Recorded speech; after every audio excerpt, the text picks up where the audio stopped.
This guy believes that he can make 10 million naira every month from turning plastics into bricks.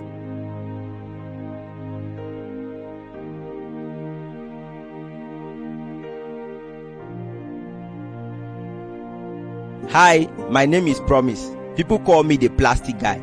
I believe I can make 10 million naira every month by turning plastic waste to bricks.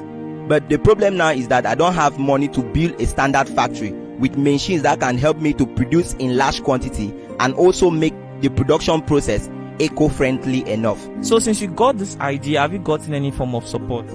Not really here in Nigeria, but people outside have been able to support me. Like a lady from Netherlands saw the good work I was doing and she raised a campaign for me on GoFundMe to buy a transportation equipment that can be carrying waste from where I'm collecting it to my production point. And that campaign was a target of about 1,000 euros. And we have been able to raise 160 euros. And she has sent the money to me. Part of the money is with me here in the house. So you still have a very long way to go. Yeah. Like this idea is really impressive. I'm actually thinking, are you the only one in Nigeria currently working on something like this? No, I'm not the only one, but there are really few people doing this right now in Nigeria. So which I think is really a good thing, and it will have a good market. And it's giving them profit. Yes, it's giving them a lot of profit, There are some people who are even doing it and they say they have more demand, more than even they can meet up. So I think it's a good opportunity for me to get into the market right now. So like, how much support do you think you need to actually get a factory and keep yourself going? Tell me, first of all, this is what you use to produce though. You melt the plastic and then this is what you use currently. How many bricks are you able to make from this? Now in a day I can make up to about 100 to 200 bricks from this current stage of production, because the equipments are not good. But with good equipments, a standard factory, I can be sure of making up to from 3,000 to about 5,000 bricks in a day. And that will give a lot of money. Yes, it's going to give me a lot of money, and it's also going to make my customers very happy, because when you demand something and it stays for so long, even you are feeling uncomfortable. But if I can get supply their products very fast, I know I'm going to make them proud. Okay, so are there currently any demands for this right now within this environment? Yes, I've had like 2 people who they have suggested to buy, but I could not really give in because I did not want something that would really make people unhappy when I'm unable to meet their demand. So I am waiting first to put things in order so that I can now be able to tell them that okay, things are set now, so you can start placing your orders. You used to say that money is a very big barrier. Yes, actually money now is a big barrier, because had it been I had the money, I could have set the factory and everything will be moving perfectly. Like how much? So I'm needing 10 to 15 million naira to buy machines. I need machines like a shredder, an extruder and a compressor. The shredder is to grind the plastic to small particles. The extruder is to do the melting, which I currently use this drum to do. And you see, when I'm using this drum, it's not eco-friendly enough, because I'm looking forward to solve an environmental problem, and I cannot be doing one and making another. So that extruder helps me to make the melting process environmental friendly. And then equally, the last one is the compressor, which is to press the bricks together, to make the bricks very more solid than the way it is. So it will compress the bricks and make them very strong, that will last for a very, very long period of time. Okay, I believe that there are people also tapping into this potential all over the world. Can you tell us some of the things people are currently using plastic to do? In the use of plastic, there are a lot of things people are doing. I know of a man, Nelson Boateng from Ghana, who has been able to use plastic waste to make construction blocks, and he has built a house, a full functional house in Ghana. I know of also another company in Colombia, Concepto Plastic, which use plastic to make Lego bricks and they build houses. So I also know of a lady in Ghana who makes bricks like these ones, also from plastics. And I know of a British company like British Recyclers.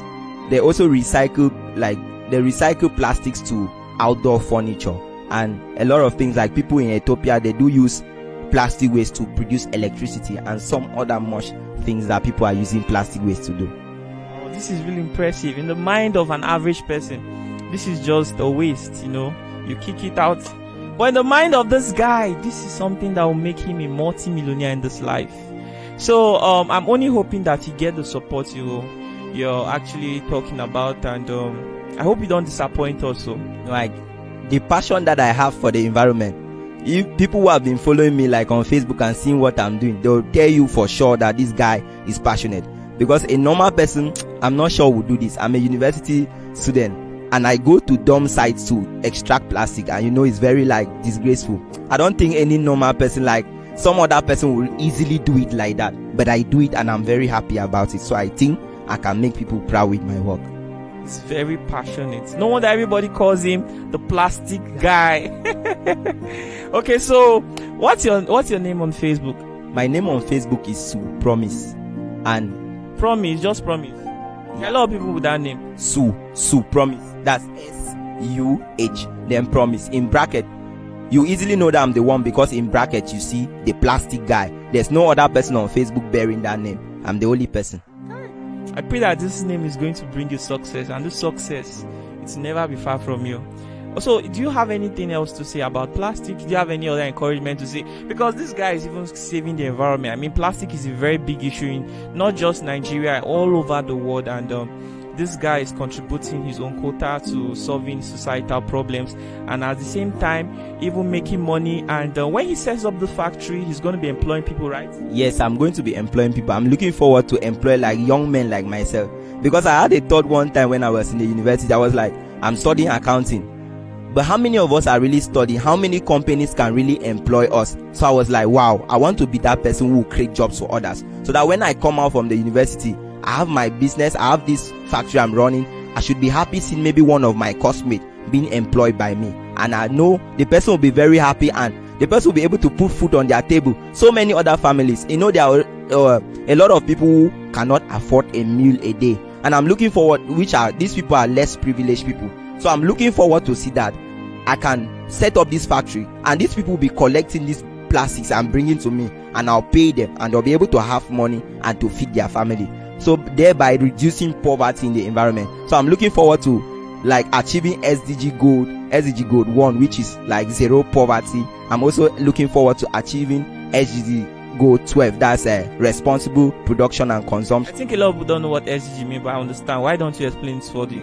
SDG Goals, like it means Sustainable Development Goals, and it was established by the UN, the United Nations. They are looking forward to see that it expires in 2030. Now, I think that if you compare this to normal brick made of cement, I think that is even more expensive compared to this. This is cheap because this is just a combination of sand, plastic, and his own special ingredients. He's not going to reveal that to you because that's what's going to set him apart from other persons. And he demonstrated it here before our eyes, and he showed us the comparison using cement to make a brick and then using this plastic to make a brick. And I can tell you that I saw this before my own eyes. The plastic is more durable. Right now I'm just not too satisfied. I'm trying to satisfy my curiosity. How are you going to spend 10 million naira to set up a factory? Because it's going to cost you a lot. You are going to have to either lease a land. Or do you have a land already? No, I don't have a land already. So if you want to lease a land, that's going to cost a lot of money. Setting these machines up, buying them, bringing them, as in getting workers. Okay, workers might not really be the problem. Then I'm thinking of how are you going to store these things, these bricks? How are you going to store them? You need to think of the space too. And it's going to cost a lot more than the 10 million naira you're even thinking about. What about transport? Because when I was young, I used to work for somebody who used to do bricks. So when somebody orders for a brick, we are the people that will put it in the vehicle and then transport it. And that vehicle is not cheap too. Yeah, actually it's not cheap.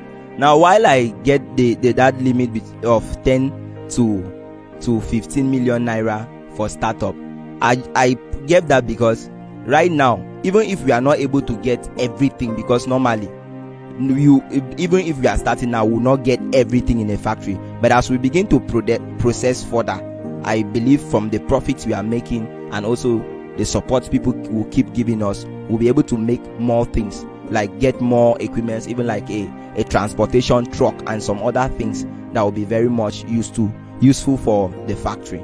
Alright, I don't want you to keep your customer stranded though. You have all the factory, but you don't have the transportation to send it over. Nobody actually just starts with everything.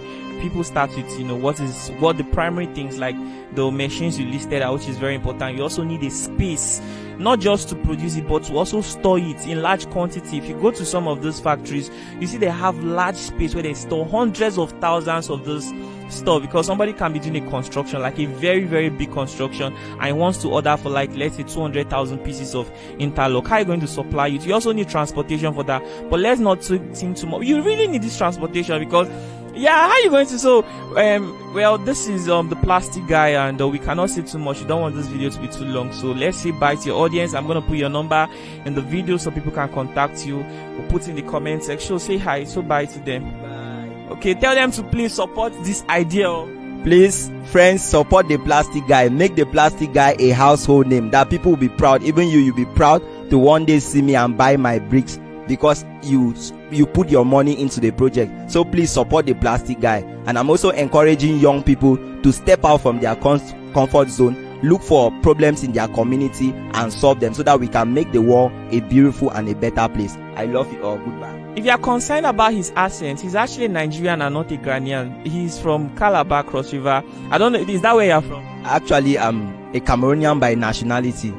Yeah, I'm a Cameroonian by nationality. Okay, then what are you doing in Cross River, Calabar? So I'm actually schooling here. Yeah, I attend University of Calabar. Oh, I'm so sorry.